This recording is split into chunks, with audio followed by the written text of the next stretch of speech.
Hola amigos, bienvenidos al canal de Last Chapel. Yo estoy Last Chapel y aquí os traigo una adquisición que me hice hace unos pocos días.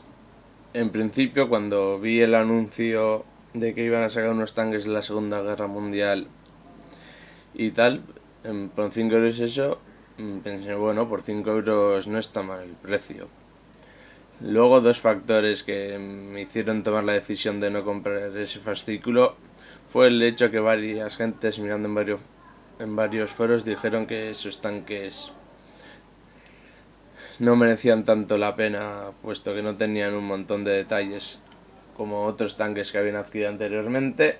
Y luego otra variante más fue el hecho de que la escala de los tanques en cuestión eran demasiado grandes para mí, entonces decidí no tomar esta decisión. Y entonces, teniendo en cuenta que hace unos pocos meses tuve la oportunidad de ver una serie de anime llamada Gelsung Panzer, en el que unos colegios de chicas se enfrentan en una especie de mundial, pero en vez de ser de fútbol, de tanques.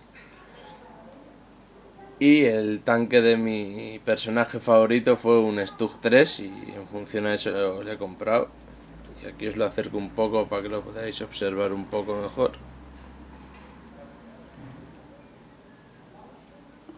Y sin más, anteriormente me había comprado en Londres un caza inglés, como veis aquí.